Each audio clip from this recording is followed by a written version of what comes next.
31 अक्टूबर को है दिवाली। दोस्तों, धनतेरस और दिवाली में सामान खरीदने की परंपरा आज से ही नहीं बल्कि हजारों सालों से लगातार चली आ रही है और इसके पीछे बहुत सारे कारण भी हैं। लोग ऐसा कहते हैं और धार्मिक मान्यता भी है कि धनतेरस के दिन जो भी हम वस्तुएं खरीदते हैं या सामग्री खरीदते हैं उनमें 13 गुना ज्यादा प्रभाव देखने को मिलता है। दोस्तों, धनतेरस के बारे में कहा जाता है कि इस दिन खरीदी गई किसी भी वस्तु के कारण 13 गुना धन में ज्यादा बढ़ोतरी देखने को मिलती है और इसके प्रभाव मिलते भी हैं। यकीन मानिए, धनतेरस के दिन आप कुछ भी खरीदने में अगर सामर्थ्यवान नहीं है तो इस दिन थोड़ा सा गेहूं ही जरूर खरीद कर ले आइएगा या फिर थोड़ा सा साबुत धनिया ही खरीद लाएं। लेकिन आप अपने घर में कुछ ना कुछ इस दिन जरूर खरीद कर ले आएं। कभी खाली हाथ मत आना। तो लेकिन ज्ञान हमेशा काम जरूर आता है। तो प्रिय भक्तगणों, ये गुप्त जानकारी देने से पहले आप सभी से मेरा निवेदन है कि आप हमारे चैनल तीज त्योहार और धर्म को तुरंत सब्सक्राइब करके पास वाला बेल आइकन प्रेस करने के बाद कमेंट बॉक्स में अपना नाम, राशि, डेट ऑफ बर्थ और स्थान जरूर लिखें, क्योंकि राशि के अनुसार जो उपाय बनते पड़ते हैं वो मैं हमेशा से कमेंट बॉक्स में ही बताती हूँ और आपका सब्सक्राइब करना हमारी मेहनत को सार्थक बनाता है। तो सभी लोग इन चीजों को ध्यान से कहीं पर नोट कर लीजिए। कुछ चीजें जो हैं इनमें गुप्त चीजें भी होने वाली है। इसमें सबसे पहले जो चीज आती है वो है झाड़ू। झाड़ू का संबंध सीधे रूप से माँ लक्ष्मी से माना जाता है, क्योंकि माँ लक्ष्मी गरीबी को मिटाने का कार्य करती हैं और झाड़ू से आप अपने घर का कचरा बाहर करते हैं। तो माँ लक्ष्मी आपके घर से नेगेटिविटी, बीमारी, दरिद्रता, रोग, हर चीज को घर से बाहर कर देती है। इसलिए झाड़ू को माँ लक्ष्मी का दर्जा दिया गया है। तो धनतेरस के दिन कई सारे लोग माँ लक्ष्मी को प्रसन्न करने के लिए अपने घर में झाड़ू खरीद कर लाते हैं। घर में झाड़ू खरीद कर लाना धनतेरस या दीपावली के दिन सबसे ज्यादा शुभ माना जाता है। कई लोग तो झाड़ू की परंपरागत रूप से पूजा भी करते हैं। जी हाँ दोस्तों, आपको कौन सा झाड़ू का चुनाव करना चाहिए, क्या ये बात आपको पता है? फूल वाला झाड़ू ले सकते हैं या फिर प्लास्टिक युक्त झाड़ू लेना चाहिए। तो याद रखें, कभी भी प्लास्टिक युक्त झाड़ू नहीं लेना चाहिए, क्योंकि ये शुभ नहीं होता है और ये लाभ भी आपको नहीं देता।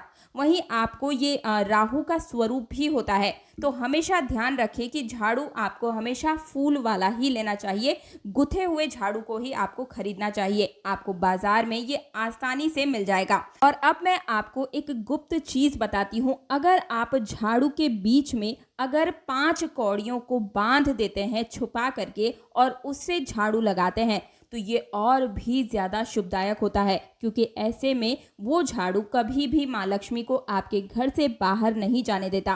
क्योंकि आप सभी को पता है कि माँ लक्ष्मी का स्वभाव बहुत ही चंचल होता है, वो कभी भी किसी एक घर में नहीं टिकती है। तो ये जो कौड़ियां हैं वो हमेशा माँ लक्ष्मी को खींच कर बांध कर आपके घर में रखने का कार्य करता है। एक चीज ध्यान रखिएगा कि झाड़ू को आपको हमेशा अपने घर के उत्तर दिशा में छुपा कर ही रखना है। जब तक कि ये झाड़ू आपके घर में उत्तर दिशा में छिप कर रहेगा, लोगों की नजर से बचा रहेगा, आपके घर में हमेशा सकारात्मक ऊर्जा बनी रहेगी। घर में कभी भी अन्न धन की कोई कमी नहीं होगी। लोग बहुत ही मूर्ख होते हैं, केवल एक ही दिन में, केवल एक दिवाली और धनतेरस के दिन झाड़ू की पूजा करते हैं और उसके बाद उस झाड़ू को यहाँ तहाँ फेंकना शुरू कर देते हैं, पैर लगाते हैं, जो कि सबसे ज्यादा गलत चीज है। झाड़ू से कभी भी विष्ट चीजें साफ नहीं करनी चाहिए, क्योंकि ये माँ लक्ष्मी का स्वरूप मानी जाती है। ऐसा करने से माँ लक्ष्मी रुष्ट हो जाती हैं और आपके घर से कहीं और चली जाती हैं।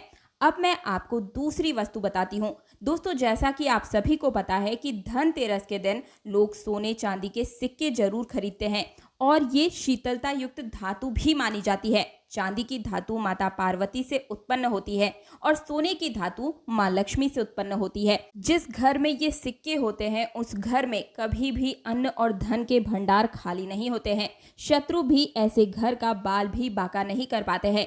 दोस्तों, चांदी और सोने के सिक्के आप अपने सामर्थ्य के अनुसार घर में जरूर धनतेरस के दिन या फिर दिवाली के दिन खरीद कर ला सकते हैं।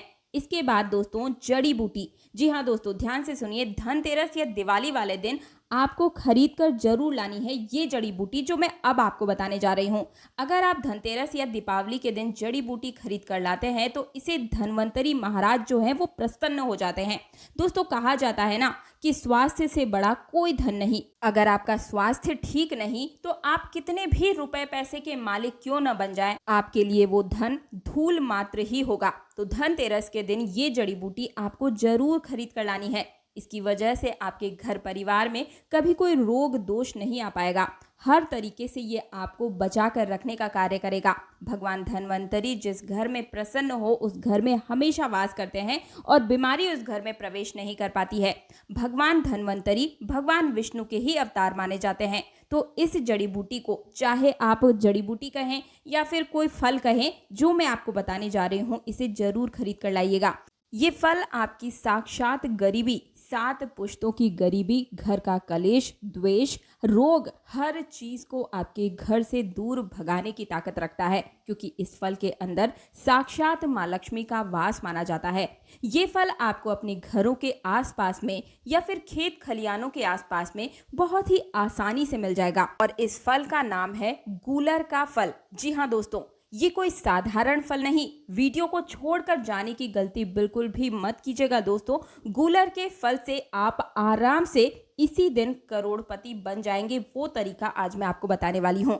ये कोई हवाई बात नहीं, शास्त्रों द्वारा प्रमाणित जानकारी बताऊंगी। तो प्रिय भक्तगणों, बहुत ही ध्यान से सुनिए। एक समय की बात है, भगवान नरसिंह जब हिरण्यकश्यप को मार करके जा रहे थे तो उनके हाथों में बहुत ही ज्यादा खुजली होने लगी। तब अपनी उंगलियों की खुजली को मिटाने के लिए वे इधर उधर देखने लगे। उनकी सबसे पहली नजर गूलर के वृक्ष पर पड़ी और नजर पड़ते ही गूलर के वृक्ष में अपने नाखूनों को गाड़ दिया। दोस्तों, भगवान नरसिंह ने नाखूनों को गाड़ते ही उनके हाथों की जो खुजली थी वो शांत हो गई, लेकिन गूलर का वृक्ष दर्द से कराहने लगा। तब गूलर के वृक्ष ने भगवान से कहा कि हे भगवान, आपने मेरे अंदर अपने नाखूनों को चुभाकर अपनी खुजली तो मिटा ली, लेकिन मेरे दर्द का क्या? मैं इस दर्द से कैसे छुटकारा पाऊं?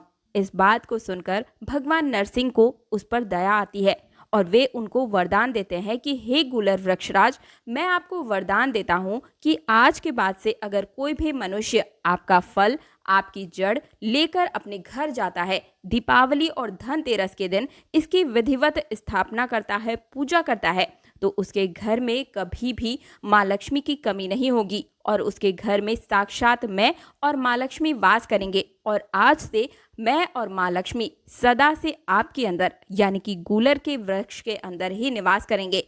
भगवान नरसिंह ने गूलर को ये भी आशीर्वाद और वरदान दिया कि हे वृक्षराज, आपके आसपास में अगर अमृत सैया को, अर्थात मरे हुए व्यक्ति को शव यात्रा को ले जाया जाएगा तो उस शव यात्रा को ले जाते समय जो व्यक्ति पुण्य कर रहे होंगे उनके पुण्य आपके ऊपर में आ जाएंगे और आप उन पुण्यों को ग्रहण कर सकेंगे। और गूलर के वृक्ष को ये भी वरदान दिया कि आप जो भी दूसरे व्यक्तियों के दुख मिटाना चाहें उनको मिटाने में सामर्थ्यवान होंगे। इसलिए हे वृक्षराज, अगर आपके फल को कोई भी खाएगा, धनतेरस के दिन या फिर दीपावली के दिन अपने मुंह में रख लेता है, शुभ मुहूर्त में खाएगा, तो उसके घर में कभी भी गरीबी नहीं आएगी। साथ ही साथ गूलर के वृक्ष को ये भी भगवान नरसिंह ने आशीर्वाद दिया कि आपके फल को खाने से लोग हमेशा जवान रहेंगे, स्वस्थ रहेंगे, दीर्घायु को प्राप्त करेंगे। इसलिए प्रिय भक्तगणों, गूलर का फल आप जो है धनतेरस या दीपावली के दिन जरूर लेकर आना। गूलर के फल को हमेशा 5 की संख्या में ही लाना चाहिए। और अब इसे अपने घर में लाने की विधि भी सुनिए, क्योंकि इसे आपको इसी तरह तोड़कर नहीं लाना है। इसकी एक विधि है, बहुत ही साधारण और छोटी सी विधि। अब मैं आपको उसे बताने जा रही हूँ, लेकिन एक बार फिर से मैं आपको याद दिला दूं कि कमेंट बॉक्स में अगर आपने अभी तक अपना नाम, राशि, डेट ऑफ बर्थ नहीं लिखी है तो तुरंत लिखिए। उसी के साथ कमेंट बॉक्स में जय नरसिंह देव, जय माँ लक्ष्मी जरूर लिखिए। अगर आप मेरी आवाज़ को पहली बार सुन रहे हैं तो वीडियो को लाइक करके हमारे चैनल तीज त्योहार और धर्म को तुरंत सब्सक्राइब करके पास वाला बेल आइकन जरूर प्रेस कर दीजिएगा। दोस्तों, आपका एक छोटा सा सब्सक्राइब हमारे मनोबल को बढ़ाता है और हमें दर्शाता है कि आपको हमारी मेहनत पसंद आ रही है। और अब विधि को ध्यान से श्रवण कीजिए। दोस्तों देखिए, जैसा मैंने आपको बताया कि इस वृक्ष के अंदर भगवान विष्णु साक्षात रूप से विराजमान रहते हैं। तो इस फल को आपको किस तरीके से लाना है? सबसे पहले आपको एक लोटा जल लेकर और एक लाल रंग का कपड़ा लेकर इस वृक्ष के पास चले जाना है। उसके पास सबसे पहले में आपको एक लोटा जल इस वृक्ष की जड़ में समर्पित करना है और इस वृक्ष से प्रार्थना करें कि हे वृक्षराज, हे माँ लक्ष्मी, हे नरसिंह महाराज, मैं गूलर के फल को ले जाने आया हूँ, मुझे अनुमति दें और आपसे अनुमति मांगता हूँ या मांगती हूँ। इसके बाद इसके 5 फलों को लाल रंग के कपड़े में बांध करके चुपके से इसे अपने घर में लेकर आना है। ध्यान रहे कि इस कार्य को करते समय कोई भी आपको न देखे। धनतेरस और दिवाली पर ये काम आपको जरूर करना है। धनतेरस और दिवाली के दिन इन दोनों में से किसी भी दिन आप इस फल को ला करके इसकी पूजा करें और इसके बाद इस फल को आपको अपने घर के तिजोरी में पूरे 1 साल के लिए आपको इस फल को रख देना है। अपने घर के तिजोरी में रखिएगा। इसके बाद दोस्तों आपको क्या करना है, जैसा कि पुनः दूसरे साल आपको धनतेरस जब दूसरे साल आएगा, इस फल को नदी में आपको विसर्जित कर देना है। दोस्तों जब तक गूलर के फल आपके घर में रहेगा, आपके घर में कभी भी गरीबी नहीं आएगी। आपको जन्मों जन्मांतर की जो पुरानी गरीबी अगर है तो यकीन मानिए वो बिल्कुल ही दूर हो जाएगी। दोस्तों आप हमारे द्वारा दी गई जानकारी को बिल्कुल भी हल्के में मत लीजिएगा। आप हमारे चैनल के पॉपुलर वीडियोस में जाकर देख सकते हैं कि लाखों लोगों की गरीबी हमारे चैनल के माध्यम से दूर हुई है और जिसके लिए हम अपने आप को बहुत ही गौरवान्वित महसूस भी करते हैं। आप एक बार सच्चे मन के साथ हमारे द्वारा बताए गए इन उपायों को कीजिए। आप यकीन मानिए आप दुनिया में सबसे ज़्यादा खुद को खुशनसीब मानेंगे कि आपने हमारे द्वारा किए गए इन उपायों को किया और खुद को ईश्वर के सबसे करीब महसूस भी कर पाएंगे। दूसरा फल बताने जा रही हूँ। जो दूसरा फल आपको धनतेरस या दीपावली के दिन अपने घर लेकर आना है वो है सीताफल। जी हाँ दोस्तों, सीताफल माँ लक्ष्मी को बहुत ही प्रिय है क्योंकि सीताफल माँ लक्ष्मी का ही एक अवतार है।